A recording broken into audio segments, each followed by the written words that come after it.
So let's get things started with Claudio and the sky this month.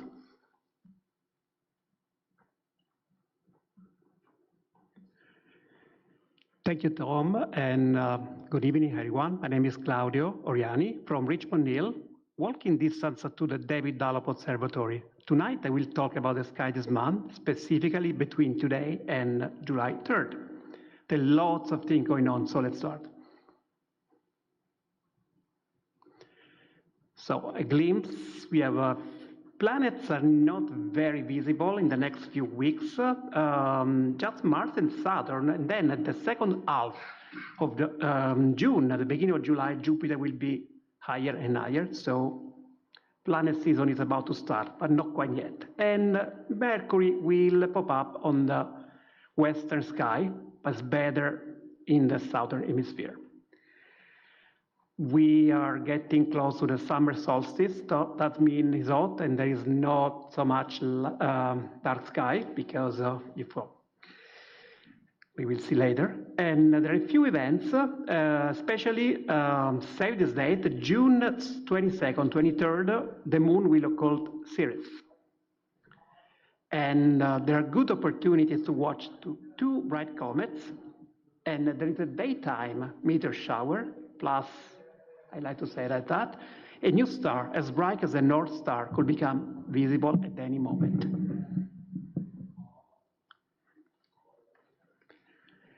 As you can see here, we only have a few hours of imaging time. I would say June 6th today, only 3 hours after the twilight, between the twilight and the morning. And July is not that better. The sky, you can see tonight, if you go and look to the western southeastern sky around 11 p.m., you see that the spring constellation will get lower. You can have still a chance to see galaxies like in Leo and Virgo and Coma Berenices, of course. But you will see that there are the summer constellation that will be visible, and also the North Star and the galaxies in Ursa Major. See the southern sky. So if you look overhead, you will see Arcturus. I will go back to this one in a few minutes because there is something I want to specify later in the Corona Borealis. And that's the sky, the southeast to the northeast in July 3rd. You see that Scorpio, Sagittarius will be higher and higher. This is from Stellarium, by the way. And if you look north, you see that the Ursa Major is getting lower. And overhead, you see the Milky Way from dark sky, of course, not from here. Excuse me. So the sun, as you may know, is approaching the maximum activity for this solar cycle. I hope that some of you was able to see the northern lights. There's lots of activity on the sun. The huge active region, formerly known as 364, now has a different name because it turned around the sun, is back, but it's shrinking. So it seems like the last couple of days, the solar activity is a little bit lower, but always have a look. And also there are some resources here. You can have a look.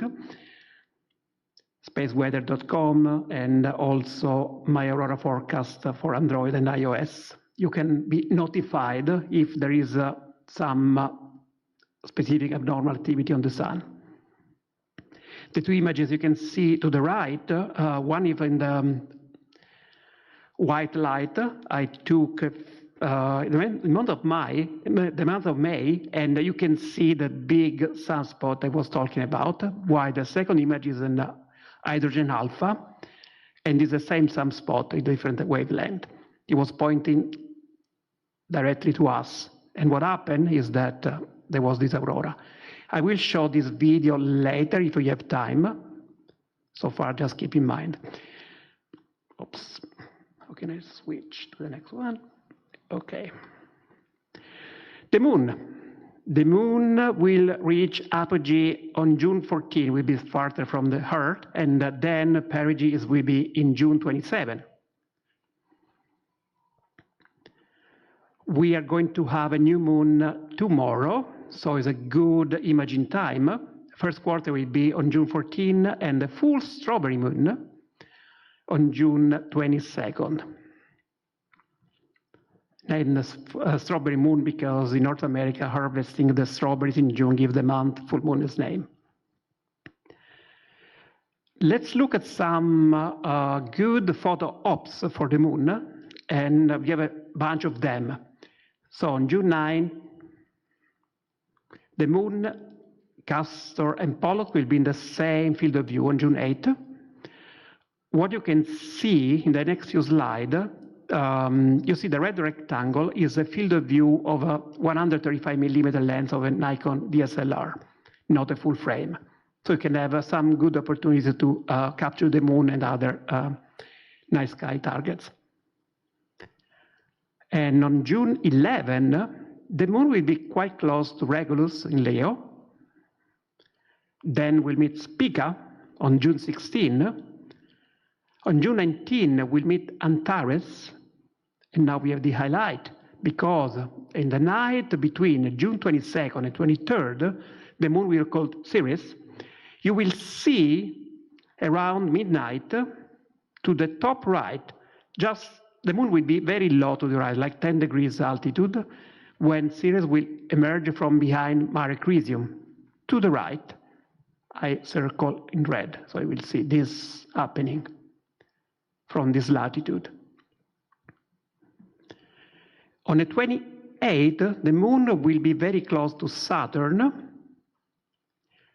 And on the 28th still, will be also close to Neptune. There will be also an occultation, but unfortunately is not visible from Canada. I can show you right now what is happening. Close pass. And on July 1st, the moon will be very close to Mars. That's a good one. July 2nd, the moon, Uranus, and the Pleiades in the same field of view. Then the moon will meet Jupiter on the 3rd. And now let's talk about planets.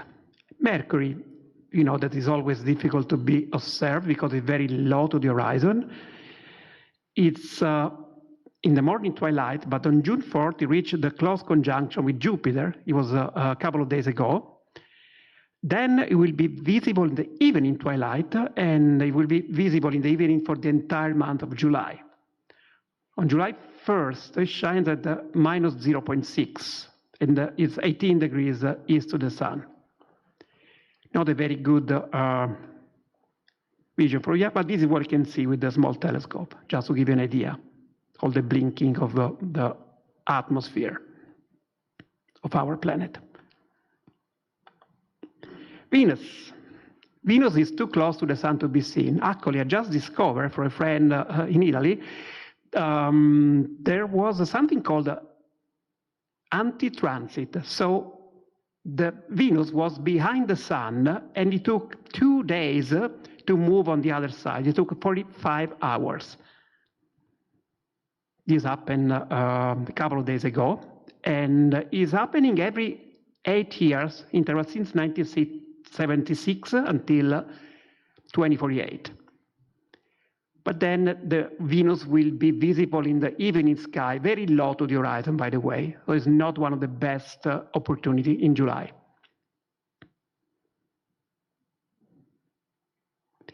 Mars. Mars is getting higher, but it's still close to the sun. I mean, it's visible in the morning sky, and its magnitude is 1+1. The apparent size will be only 5.3 arc seconds on June 21st, but it's getting bigger and bigger. And then later this year, we will talk about Mars again. Jupiter reached solar conjunction on May 18. Now it's visible in the morning sky in Taurus, not yesterday, but for the rest of the year will be higher and higher in the sky until we reach opposition in December. Saturn is visible in the second half of the night, is the king of the planets right now, sorry, Jupiter. Its magnitude is 1.1. The ring system is continuing to close and will appear edge-on in March 2025. It will have a close encounter with the moon on June 27, and that's something potentially visible, even though it's almost sunrise here, because there is an upcoming double transit. Two moons will transit in the front of Saturn on June 14, Titan and Rhea. Good luck with that. I want to know if some of you will be able to see that. Uranus, visible in the morning sky in Taurus constellation, not too far from Jupiter. Neptune in Pisces, and it will be only less than half degree south of the moon on June 28. As I said before, the occultation won't be visible from Canada. By the way, I took all these images you see, otherwise, if not otherwise mentioned, taken by my telescopes in my backyard in Richmond Hill. That's September 20, 2023, and you can also notice the bright light to the south of Neptune. That's Triton, its moon. Comets. There are a few sites. I'm always checking on this website to see if there are bright comets in the next coming months, and there are two. And one of them is quite spectacular. I don't want to say too loud because it can be naked and visible, but you never know with comets, right? You know what I'm talking about? So there is one periodic comet 13P Olbers, that's technically visible at sunset, but then this is the star, the Chuchin-Sun Atlas, C2023A3, and this is the latest information about this comet, and this is what I did just a few days ago from my backyard. The tail is quite long, and the comet is also very bright. It is not even closer than Mars right now, so keep an eye. Now it's in Virgo, and it's very cool because you can see to the top there are galaxies everywhere, plus the comet. It can also be a dude because this kind of comets probably is the first time is coming to the inner part of the solar system. And sometimes they are just not surviving the pressure of the sun, the solar wind. Finger crossed for this one, because if it survives in October, it will be a nice show. Meteors. I didn't know before preparing this presentation that there is an active daytime meteor shower, the Arietids. They're visible the end of the night, the beginning of the morning, and they're expected to peak. It's very tricky because, again, they're daytime. I know that some radio amateur can even listen to the sound of this bright comet, the bright meteors. And the best, usually they are between 60 meters per hour, and sometimes from the literature they can even reach 200 meters per hour, but it's very, very close to the sunrise. It worth a look. Deep sky suggestion for June. I would say globular cluster from light polluted sky, and also for their position is very nice time of the year. And I mentioned a few, M13, of course, the great globular cluster in Hercules is the one that is capturing this image. Also M92, even in Hercules, M3, M53, M10, M5, if you go to the summer constellation. Of course, globular clusters are dense, symmetrical regions of stars, and they typically reside in the extended stellar halos on the outer region of the home galaxy. They contain hundreds of thousands of stars. I always imagine to be on a planet rotating one of these stars and always daytime there. gravitation will be a mess there, probably. Some deep sky challenge. That's a good one. So the elephant's trunk.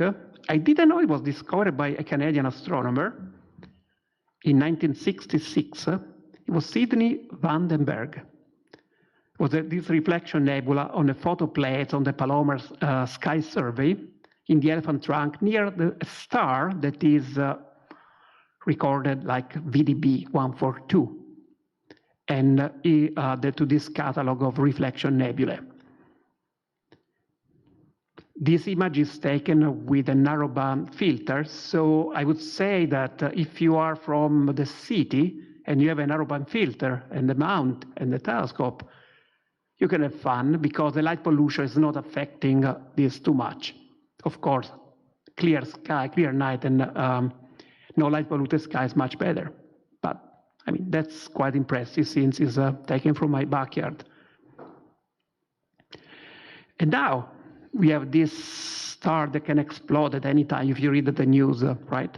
T Corona Borealis, also named the Blade Star. Actually, it's a binary star system. So there are two stars, one red giant, and there is a white dwarf that is just pulling material for this star. And this particular nova is a recurring nova because the white dwarf is just, you can imagine the red giant just dumping his material, his gas, to the little star.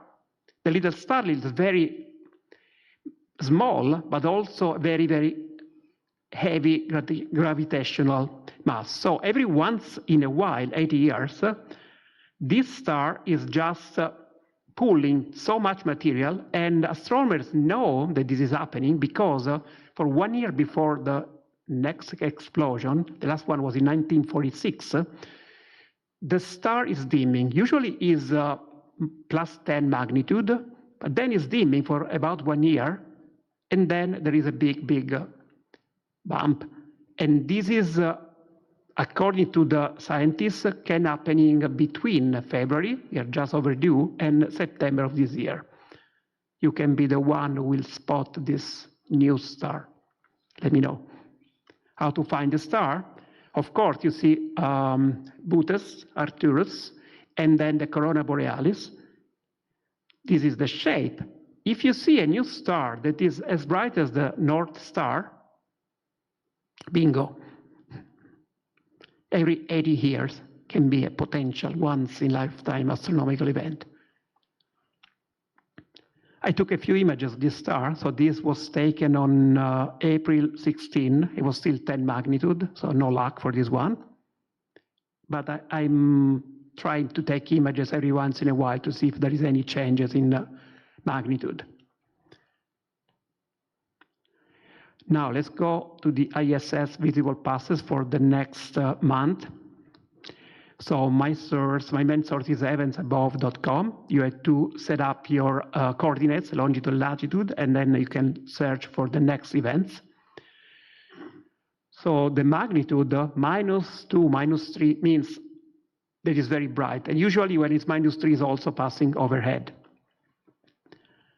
So there are a few passages. You see they're almost, I think it's during the morning, 4 o'clock in the morning, 2 o'clock, 3 more, and so on.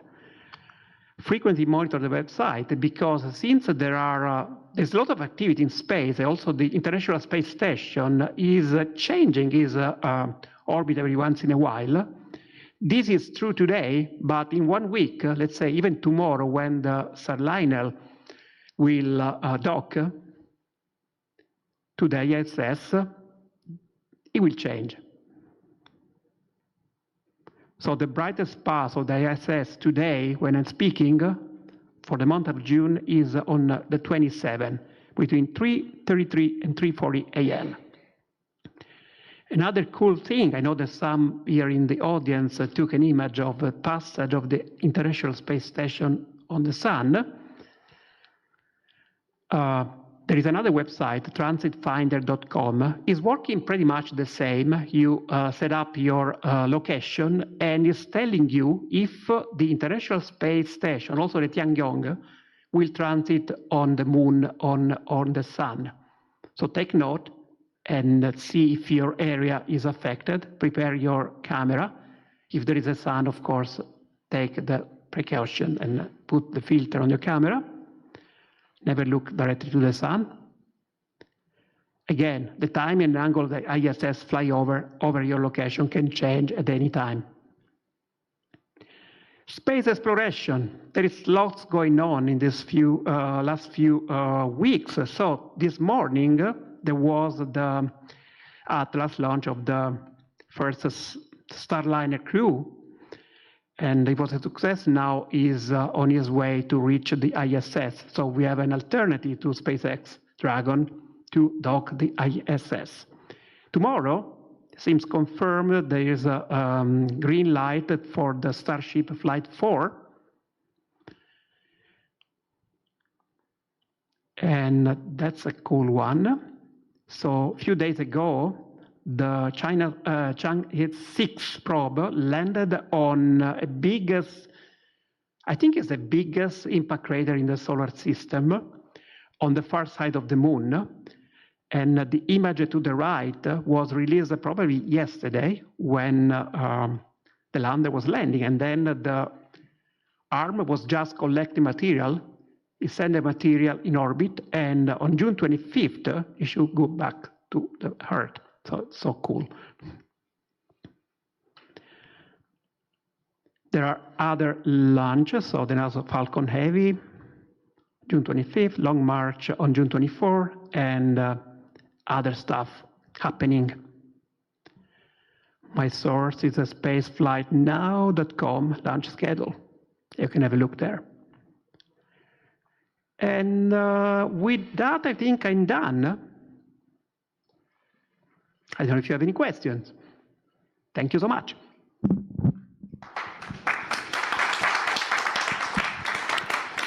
Thank you very much, Claudio.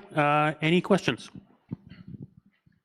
With regard to the Blaze Star, what's the timeline between going from magnitude 10 to magnitude 2? Like, is it something that you notice with the naked eye? Well, not the naked eye, but with the telescope? That's a very good question. So usually this increase of magnitude is happening in a matter of hours. So I would say, yes, it's possible to see that there is a new star, because naked eye, you see the North Star, the Polaris, and you can see that star as well. And usually, at least for the last two nova studies of this star, this magnitude was for a couple of weeks. So you have plenty of time when this star will appear in the sky. Yeah, just a little bit more on that. So there'll be orbiting binaries, and one will become more visible. Will we be able to see two stars with the naked eye? Is that what you're saying? Or? Not exactly, because the white dwarf, you can imagine a star that is so small, is as small as the Earth, and is not really emitting any energy visible to the naked eye. But it's pulling material from the other star. It's not even doing some thermonuclear fusion anymore, because it's a dead star, but the gravitation is still there, so it's pulling material from the other star. When that material is enough, there is an explosion, and this explosion will last a couple of weeks. Thank you very much. Very interesting talk and great photos. A couple things I'm not sure about, and maybe you can't answer this, but it makes no sense. I think they can follow sunspots on the other side of the sun, because isn't there a spacecraft on the other side of the sun? And they know that's the same sunspot as was there before. Why do they give it a new number? And I have another question after you. About the number, astronomers are just silly. So they want to make our life difficult. Why they to call a comet C2023A Chuchi-san Atlas? Because it's difficult to write with your computer. No, jokes apart, is because technically it's a new apparition of the same sunspot, and just taking note of how many sunspots are appearing from when they appearing from the western side of the sun on the other side. So they have to use a different number. And yes, the other question, yes, there are also other spacecraft that are looking at the other side of the sun, so that they know there are other sunspots. And I think on the website I was mentioning before, you can see their images that are a little blurry of the sun with the sunspots that are on the far side of the sun. I don't know how to call it, the side that we can't see. My other question is the sound working? Okay.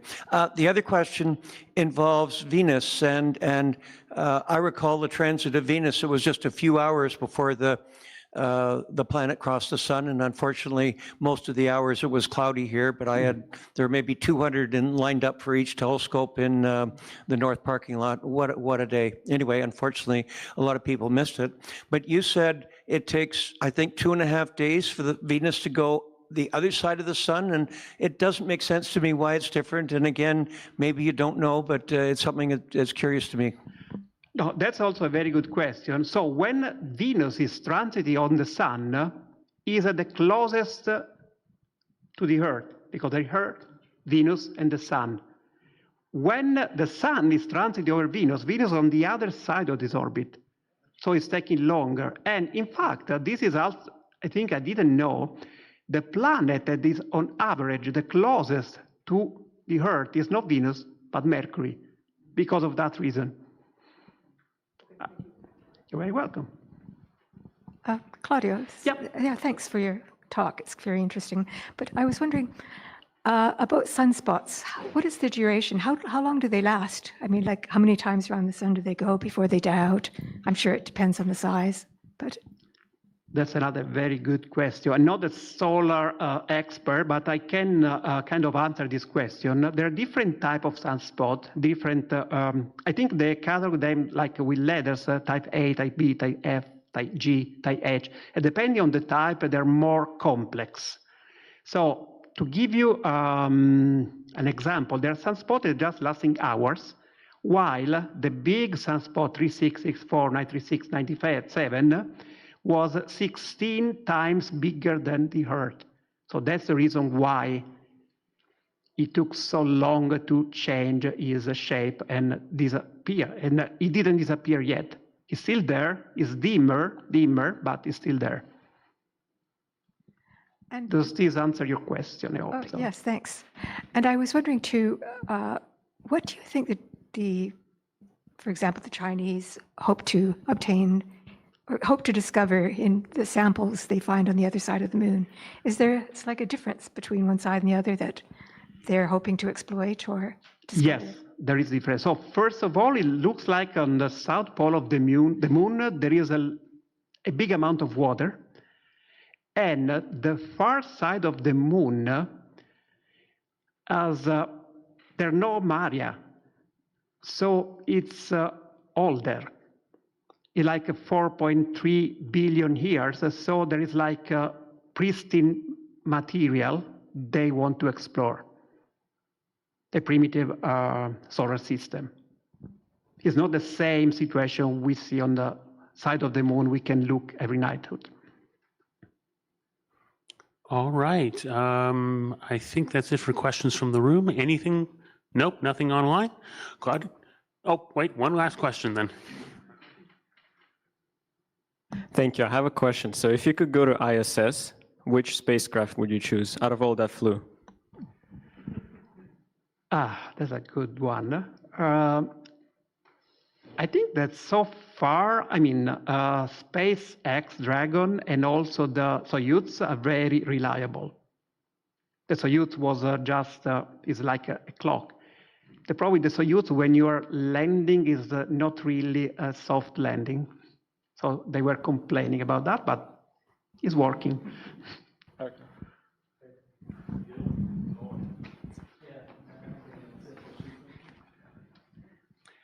Okay, thank you very much, Claudio.